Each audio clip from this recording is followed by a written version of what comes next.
All right, a multi-million-dollar lawsuit has officially been filed in Missouri seeking compensation for excessive force by police in Ferguson. According to the lawsuit, that excessive force is defined as false arrest, assault, and battery.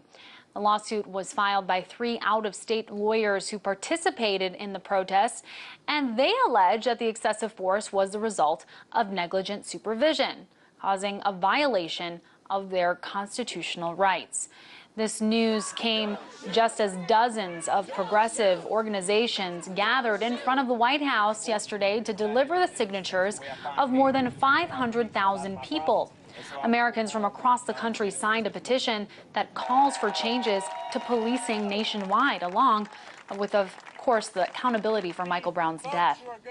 To discuss this and the recent criticism of the Pentagon program that funds these police departments, I was joined earlier by Michael Shank, professor at George Mason University and co-author of a recent report on police militarization. I first asked him how it's determined which equipment goes where to which police department. They actually don't determine. It's a pretty simple process. Let's say you're a police chief of a small town like Roanoke Rapids in North Carolina. 16,000 people live there. All they really have to do is apply online. There's a one-page form. They say, we want an MRAP, and the Pentagon is able to give away almost 20,000 MRAPs from the war zone, from Iraq and Afghanistan. They've given maybe 1,000 so far, along with 100,000 assault weapons. But it's a pretty simple process. There's not a needs assessment. There's very little accountability after they get it, and they have to use it within a year. So you mean there's no justification that a police department has to put forward for needing a tank? Correct. So you see towns across the country getting equipment that they actually don't even need. For example, a small town in Georgia getting boats and scuba gear, but there's no water nearby. So there's no needs assessment whatsoever. Why do they get it? Why do they believe they need this? That's arguable as to why they think they need it. Perhaps they want to show off their toys. You see a lot of pictures across the country of police chiefs standing in front of their MRAPs, their mine-resistant ambush-protected vehicles, very proud. Perhaps they're watching the military overseas and learning lessons there, thinking that we can do a shock and awe approach in America. But this is a serious threat to the American way of life.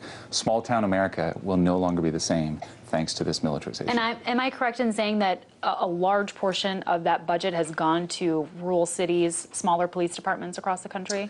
Big and small, but the stories of small towns are becoming more and more ubiquitous. $4 billion has been given by the Pentagon in surplus equipment. The town only has to pay for the delivery, but then they have to pay for maintenance, and so taxpayers are bearing the cost going forward of roughly $20,000 to $40,000 just to do maintenance on a $700,000 vehicle. And I don't think this is something a lot of people think about at all. No.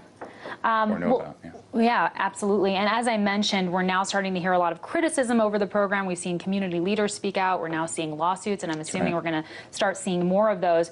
What do you make of the public outcry? I mean, is this a signal that we're turning a page here? What an incredible opportunity based on very unfortunate circumstances in Ferguson, because we've been working this at the Friends Committee on National Legislation, where I also work, and at George Mason for the last year. But of course, people who participated in Occupy saw armored tanks come down the street, armored personnel carriers and MRAPs in response, but Seattle WTO protests also saw the same. So this is very much a tipping point.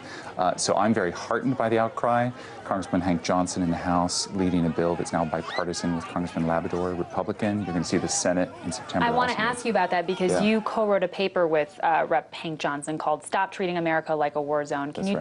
Can you tell me what kind of recommendations are put forward? Yep. In the legislation, we will prohibit the following. So tanks, Humvees, armored personnel carriers, MRAPs, like we've mentioned, assault weapons, grenade launchers, anything that looks, sounds like a military, we're prohibiting it. Anything else coming from the war zone, more benign nature, whether it's an unarmored drone or a helicopter for surveillance, that can pass through. But the really armored stuff, we're prohibiting. Now, that's only $4 billion worth of surplus that's gone to police. Police can get armored and militarized by another program in Department of Homeland Security. Terrorism grants are given to police. The police then buy new equipment, which is handy for the defense industry because they're supplying new equipment.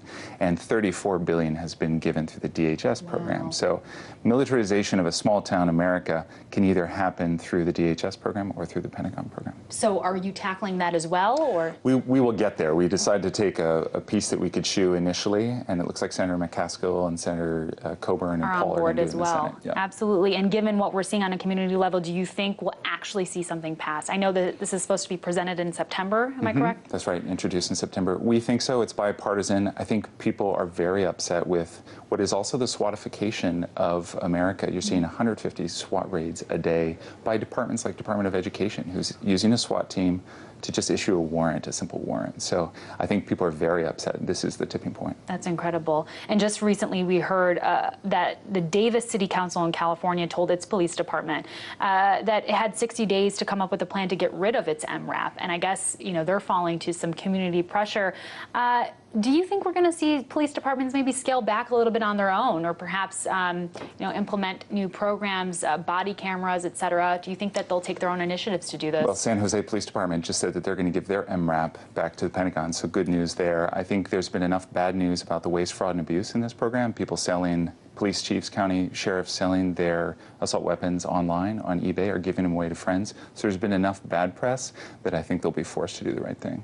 All right. Michael Schenk, George Mason University professor, thank you so much for coming on and weighing in on that. It's great to be here.